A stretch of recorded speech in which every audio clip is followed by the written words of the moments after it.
আজকের বুধবার আছে, তো আজকে ডিম খাওয়া হবে। তো ছেলে খাবে না, তো আমরা খাবো। তো আপনারা দেখুন আমি আজকে কি ডিম রান্না করছি। আজকের আমি হাঁসের ডিম রান্না করছি। তো হাঁসের ডিমটা দেখুন, এখানে আমার হাঁসের ডিম আছে 5টা। একটা ছাড়াতে ভালো পারিনি। এবার এই ডিমগুলো আমি মাঝখান দিয়ে কেটে কেটে রেখেছি যাতে না ফাটে। তো আমার এখানে কড়াই তেল আর নুন দিয়ে রেখেছি, হলুদ, কেন ফাটবে না তাহলে।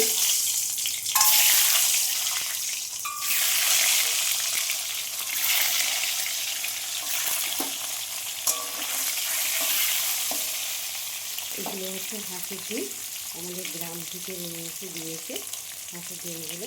আজকে ডিমের ঝোল হবে।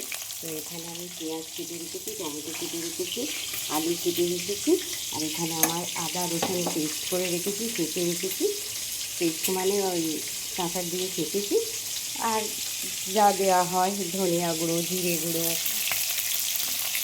হলুদ, গুঁড়ো লঙ্কা, নুন পরিমাণ মতন সব দেবো। আর একটা মশলা করে রেখেছি, সেই মশলাটাও দিয়ে দেবো।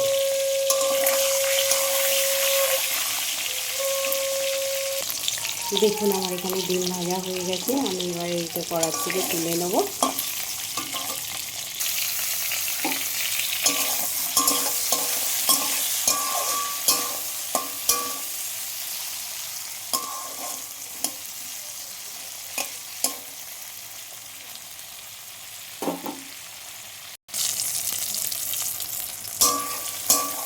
এবার এর মধ্যে আমি আলুগুলো দিয়ে দেবো।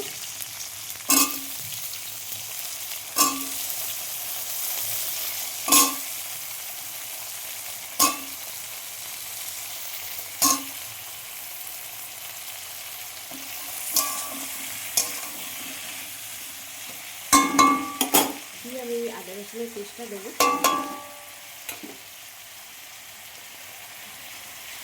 দিয়ে আমি এটাকে চাপা দেবো।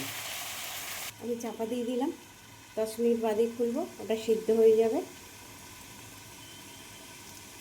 দেখুন আমি ঢাকাটা খুলে দিয়েছি। আমি এরপরে সব মশলা দিয়ে দেবো। জিরে গুঁড়ো দিচ্ছি,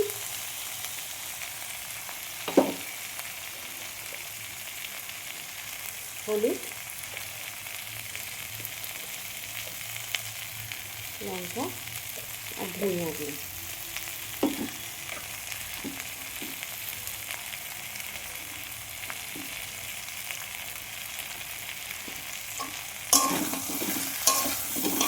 সামান্য একটু জল দেবো।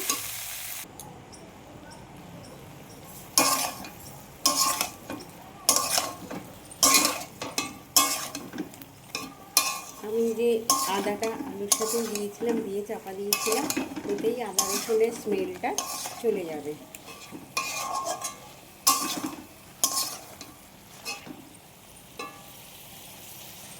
একদমই চলে গেছে।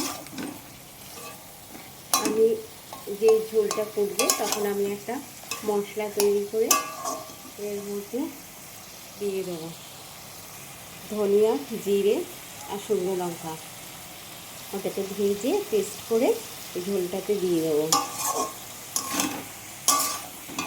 এ থেকে কাশ্মীরি কাশ্মীরি গুঁড়ো লঙ্কাও দিতে পারে, কেন কালারটাও ভালো হবে, কিন্তু আমাদের কালারের দরকার নেই, সেই জন্য আমরা কাশ্মীরি গুঁড়ো লঙ্কা দিলাম না।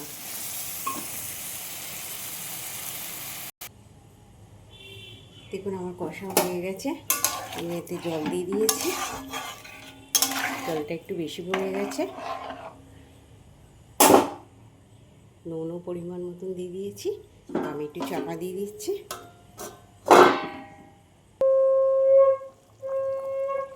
দেখুন আমি ঝোলের মধ্যে ডিমগুলো দিয়ে দিয়েছি, আর তারপরে আমি যে ভাজা মশলাটা করেছি ওই ভাজা মশলাটা দিয়ে দিচ্ছি।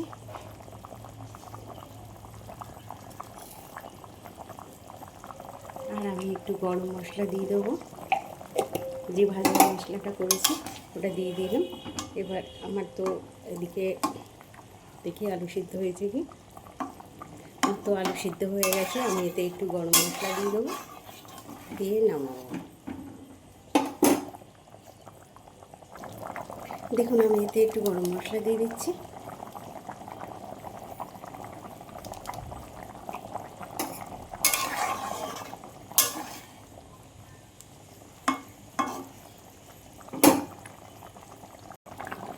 দেখুন আমার এটা হয়ে গেছে, আমি গ্যাসটা অফ করে দিলাম। আপনাদের যদি ভালো লাগে হাঁসের ডিমের তরকারি তো আমাকে লাইক কমেন্ট করবেন প্লিজ।